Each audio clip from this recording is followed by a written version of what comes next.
maupun tanah PSN. Ya Bu ya?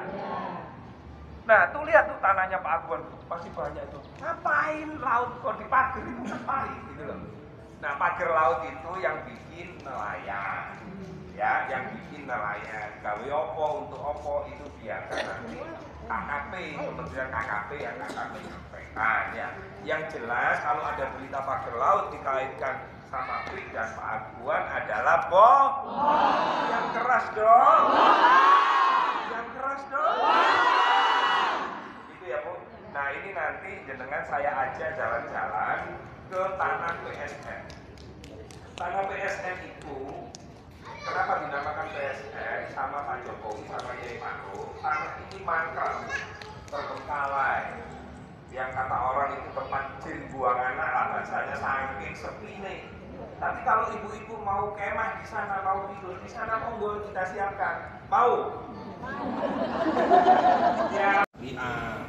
Terus PSN yang lagi rame ditolak. Orang yang menolak PSN PIK itu karena nggak paham aja. Kalau dia paham pasti menerima karena tanah PSN yang ditetapkan oleh Pak Jokowi melalui Perpres 2024 waktu zamannya Pak Jokowi dan Kiai Ma'ruf itu tanahnya perhutani, tanahnya itu rawa-rawa, terbengkalai, nggak keurus, nggak kerawat. Nah makanya negara hadir supaya tanah ini terawat, menggandeng swasta. Biayanya dari swasta, berapa biayanya? 40 triliun. Nah di sana itu mangrove itu tinggal 91 hektar loh, di lahan 1754 yang tanah PSN ya, bukan tanah PIK. Itu 91 hektar. Nah itu ditarget, diwajibkan oleh pemerintah agar pihak pengembang, pengelola tropical coastline ini menjadi 514 hektar. Nah itu api apa elek gitu loh. Mangrove 91 dijadikan nanti di sana ada taman safari, pokoknya wisata hijau. Nah paling penting nggak boleh bangun perumahan. Hei orang-orang yang mengatakan bela rakyat itu yang apa? Pahami dulu apa tanah PSN, mana tanah PIK. Kenapa kok dinamakan PSN PIK? Karena tanahnya, tanah perhutani ini deket sama PIK 2 itu deket, berhimpitan gitu. Nah yang bangun proyeknya itu PIK, PIK juga bangun tol. Ya, terus di sana juga dibangun Taman Bhinneka. Taman Bhinneka itu yang katanya Mbak Alma itu dibangun seluruh tempat peribadatan semua agama. Nah Masjid Agung juga dibangun, tetapi dulu asalnya di lahan 5 hektar. Karena banyak masukan, karena Pak Aguan juga menghormati orang-orang Islam, karena mayoritas Indonesia ini Muslim, pengunjungnya juga banyak Muslimnya, di PIK 1, PIK 2 ini akhirnya dibangun di lahan 4,2 hektar Masjid Agungnya, gitu loh Mas. Gus, edukasi apa aja tadi yang diberikan? Ya edukasinya antara lain tadi Gus Irfan Wesi mendampingi kami menyampaikan ini contoh patung naga. Patung naga itu untuk disembah, dikai sesajen, bukan. Patung naga itu strategi marketing untuk menggait wisatawan baik dari luar negeri maupun dari dalam negeri, termasuk menggait konten-konten kreator seperti Alma ini. Alma akhirnya patung naga itu ini tempatnya kan menarik tuh. Orang-orang Chinese dan lain-lain, bukan hanya orang Chinese, memang PIK 1, PIK 2 ini ujiannya luar biasa, banyak sekali. Kenapa? Termasuk persaingan di dunia wisata, itu dengan adanya PIK ini memang siap-siap ini untuk gulung tikar kalau tidak bisa untuk saling berlomba untuk memberikan yang terbaik. Lo bayangkan mau masuk PIK 1, PIK 2 gratis ya. Gratis masuk PIK 1, PIK 2. Gus, mungkin kan banyak yang di luar rombongan ini mungkin masyarakat di luar pengen tahu juga tentang PIK 2 ini. Itu caranya seperti apa sih Gus untuk berkunjung ke sini gitu? Kalau ada kelompok misalnya kelompok atau ormas yang harus bersurat. Nanti bersuratnya nanti bisa ke One Bank, bisa ke Gus Irfan Wesi bisa. Nah nanti kami ajukan kepada pihak PIK biar nanti dijelaskan apa sih yang dikerjakan. Ini PIK 2 ini yang sampai lihat megah ini itu bangunannya masih 20%, belum 50% ini sudah baik kayak begini, sudah bagus. Ada Batavia, Belanda, ada Tokyo, ada pasir putih. Orang masuk pasir putih, masuk Aloha kan nggak bayar, bener nggak? Cuman parkir 5.000 gitu loh. Nah tempat yang bagus ini dan menjadi tempat edukatif ini kita harus mendukung gitu loh. Kalau ada pengusaha baik itu harus mendukung. Masjid musola itu di catatan yang kami peroleh itu ada 24 masjid dan musola. Padahal bangunan PIK 2 masih 20%. Kalau ini 50%, kalau ini 100%, ya bisa-bisa masjid musola bisa 100 lebih gitu loh Mas.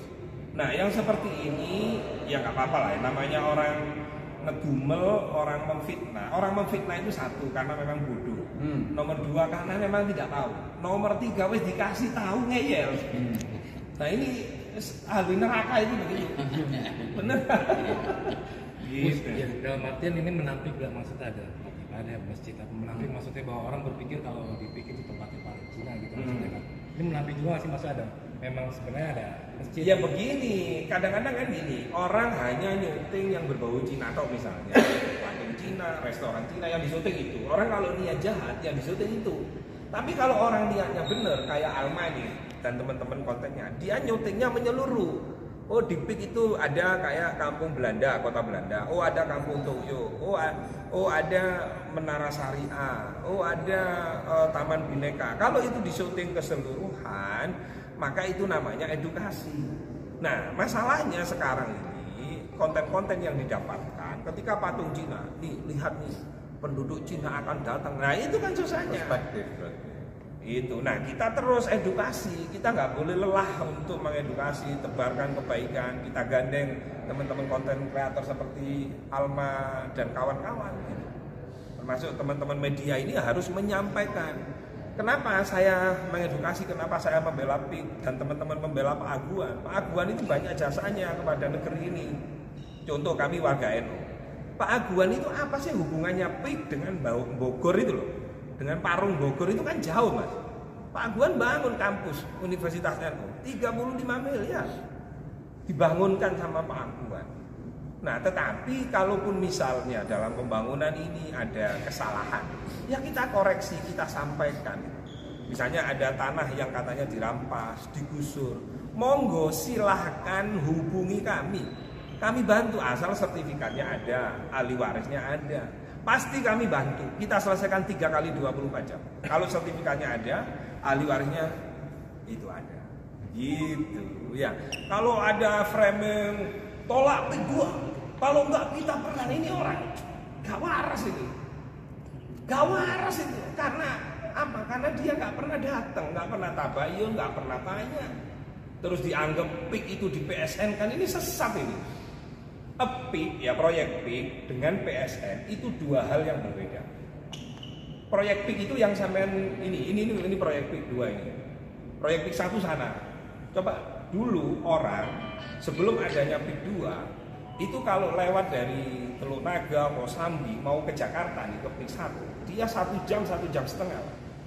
Nah sekarang dengan adanya PIK 2 dibangunkan jembatan 2 itu berapa triliun itu?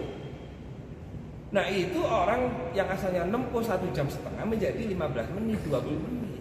Inilah yang dinamakan khairun nas fa'uhum linnas tadi gitu loh. Ini sangat terbuka kok PIK ini, manajemennya PIK sangat terbuka, mau dikunjungi monggo. Apakah di sini ada gudang nuklir? Kan ya nggak ada, apa ada gudang sabu-sabu kan ya nggak ada. Jadi framing jahat hanya kepentingan konten itu yang kita lawan. Kita lawan terus kita sebarkan kebaikan. Perkara orang punya mindset sampai mau ngajak apa Banten lepas dari NKRI. Waduh, ini apa ini orang nggak layak untuk apa sampai perang tolak PIK 2. Kalau enggak perang hedul kon iki sapa? Awakmu iki sapa? Dadi apa gitu loh ngajak perang iki apa? Wong warga yang punya tanah itu menjual dengan sukarela. Nah sekarang kecuali kalau kamu punya tanah, terus kemudian punya sertifikat, lalu nggak dibayar, lalu digusur, lalu tiba-tiba diuruk, pantas kamu ngajak perang. Lah wong kamu tanah aja nggak punya kok ngajak perang itu gimana? Gitu loh Mas. Ada saya malas sebut namanya malas karena nggak layak, itu nggak layak dibahas. Itu biar urusannya Gus Silva Presiden. Ini wawancaranya, ya, wawancaranya. Ngomong sopo toh. Oke, makasih ketua umum kami, ketua BKN, berterusan lagi Gus Romi. Sini ama ini bagian. Jadi saya sebagai ketua Litbang dan berurusan di sebagai ketua pemuda Barisan Kesatria Nusantara, dan ini ada influencer kita, konten kreator yaitu Alma, yang untuk bagaimana tugasnya menjelaskan pada Gen Z dan lain-lain ya, milenial juga. Jadi benar tadi kata Gus Rofi. Jadi alhamdulillah kami BKN mulai dilirik oleh para ulama. Makanya tadi kan kumpulan para ustadzah ya. Kalau ulama-ulama kemarin sudah datang komunikasi dengan kami. Bahkan insya Allah dalam beberapa hari ini akan ada musyawarah nasional Majelis Ulama Nusantara. Kenapa mesti ini? Ketika MUI tidak bisa membuat suasana sejuk, bahkan ada indikasi condong ke salah satu pihak, maka Majelis Ulama Nusantara hadir. Lah hari ini para ustadzah atau ulama perempuan lah gampangnya, ini jamaah majelis taklim, para ibu-ibu ustadzah sabilillah ini tabayun ke pihak PIK dan difasilitasi oleh kami BKN. Ternyata framing-framing jahat tentang PIK, PSN PIK itu terbantahkan. Contohnya gedung bangunan ini, asal diketahui bersama bahwa PIK 2 bangunan pertama tertinggi itu adalah Menara Syariah yang diresmikan oleh wapres kita dulu, yaitu Kiai Haji Ma'ruf Amin, yang notabene-nya adalah mantan ketua umum MUI Pusat. Jadi framing-framing itu sebenarnya kita kikis pelan-pelan lah. Memang sulit mencerdaskan sebagian saudara-saudara kita di Indonesia karena minim literasi baca, dan Tionghoa itu udah ratusan tahun di framing jahat, di framing antek dan lain sebagainya.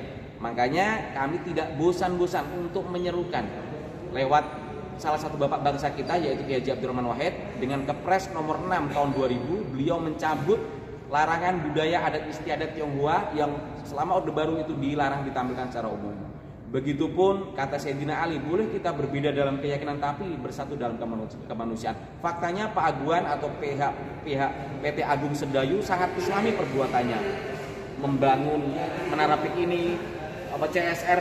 Bahkan kemarin kami ketemu dengan Ketua Ikatan Pengusaha Muslimah Indonesia yaitu Ibu Ingrid Kansil untuk bersinergi dengan PT Agung Sedayu untuk bagaimana UMKM muslimah itu diberdayakan. Ini info-info seperti ini untuk pihak sebelah tidak diinformasikan. Hanya di framing negara dalam negara, patung naga, dipersulit ibadah umat Islam. Ini apa? Please, kita negara ini harus maju ke depan. Ini kita ditarik terus ke belakang. Ke belakang bukannya yang baik, ke belakang tapi masih berbau katak dalam tempurung. Naudzubillah min dzalik. Kasih lain nanti jenengan ke pantai Pasir Putih itu nggak bayar loh. Nggak bayar, harusnya bayar 50.000 sama atau 100.000, tapi sama Pak Aguan digratiskan. Ya Bu ya, teman-teman juga untuk Pak Aguan ya. Terus setelah ke PSN, di situ Bu, Pak Aguan membangun tempat ibadah semua agama. Ada gereja, ada kelenteng, ada wihara, terus ada apa lagi Bu?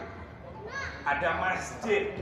Nah, karena mayoritas penduduk Indonesia itu banyak muslimnya, jadi khusus masjid dibangunkan di tanah yang paling besar Bu, seluas 4,2 hektar. Nah, masjid yang ada di PIK, musola maupun masjid itu ada 24. Jadi kalau ada yang memfitnah PIK merobohkan masjid, musola, terus gak ada masjid, berarti mereka ini bohong.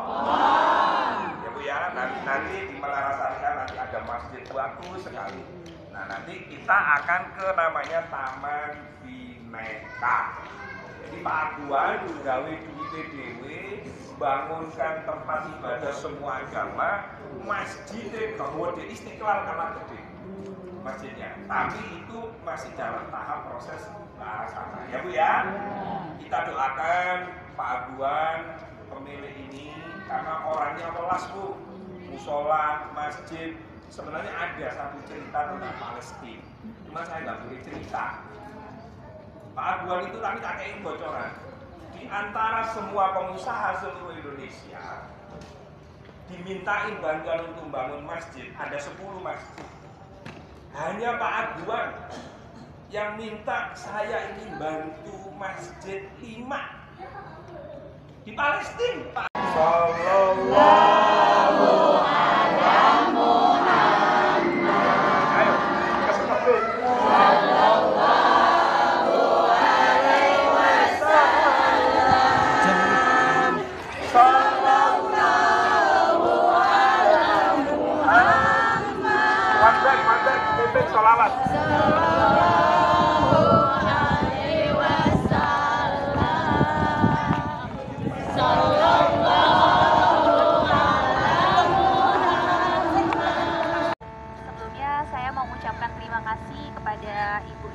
Bapak-bapak, Pak Gus Rofi dan Pak Gus Irfan dan rekan-rekan semua, terima kasih banyak atas kunjungannya ke proyek PSN yang seperti sudah dijelaskan tadi oleh Pak Gus Rofi bahwa PIK 2 dan PSN ini memang betul berbeda. Jadi PSN ini itu betul jadi tanah ini dari pemerintah, cuma untuk investasi itu akan diinvestasikan oleh proyek Agung Sedayu Group. Di sini akan dibangun Masjid Agung, jadi selain Masjid Agung juga akan dibangun community park dan rumah ibadah lainnya. Semoga dengan kunjungan ini semuanya jadi lebih mengetahui lagi terkait jadi tidak termakan dengan hoax-hoax di luar sana, dan semoga bermanfaat semuanya bagi umat-umat yang ada di Indonesia. Oke, Bang Sandi itu mewah. Oke, assalamualaikum warahmatullahi wabarakatuh.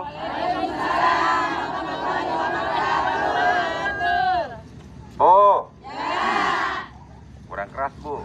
Bu, bu. Iya, semangat pagi ya bos. Alhamdulillah. Pagi-pagi pada seneng nggak bu? Tadi pas sholawat kan bu? Sholawatnya di mana nih bu? Di jalan tadi ya? Nah, ini lagi di mana nih bu? Taman Bineka. Alhamdulillah, ini kita bersama saudara-saudara semua dan dari manajemen PIK juga ya Mbak. Terima kasih Mbak sudah hospitality kami ya, jamu kami di sini dan bisa melihat keberagaman nih. Tadi ada masjid bu, ya, ada menara syariah bu, ada patung Soekarno bu, ya nggak? Nanti mau dibikin masjid megah di sini bu, benar nggak bu? Nah ini ada Taman Bineka, taman keberagaman, bersatunya kita semua terlepas perbedaan. Katanya Gus Wesi, apa Gus Wesi? Walaupun kita berbeda dalam keyakinan, Tapi bersatu dalam kemanusiaan. dalam kemanusiaan itu kata Sayyidina Ali karamallahu wajhah. Alhamdulillah. Masya Allah. Ya, itu dia ya. Itu dari saya, Bu ya. Gus Irfan sekarang. Oke, siap. Menghadap ke ibu-ibu sekarang semua. Assalamualaikum warahmatullahi wabarakatuh. Bu, semua Presiden Republik Indonesia yang kiai siapa Bu? Namanya? Kiai Haji Ma'ruf Amin. Yang Presiden Bu? Kiai Haji Abdurrahman Wahid. Lewat Kepres tahun 2000 nomor 6 ya, lewat keputusan Presiden nomor 6 tahun 2000, Al-Makfurullah Kiai Haji Abdurrahman Wahid atau Gus Dur yang dijuluki Bapak Tionghoa Indonesia, Bapak pluralitas bangsa, guru bangsa, tokoh internasional, maka dicabutlah larangan budaya, adat istiadat, kepercayaan Tionghoa secara terbuka yang dulu dilarang. Akhirnya dibebaskan, dibuka lagi. Salah satunya maraknya sekarang adalah tari barongsai. Tari barongsai tari apa Bu? Tari Tionghoa. Tari naga. Jadi nanti kita ini akan ke patung naga ya Bu ya. Patung naga udah di framing aneh-aneh. Padahal naga itu tidak hanya milik budaya Tiongkok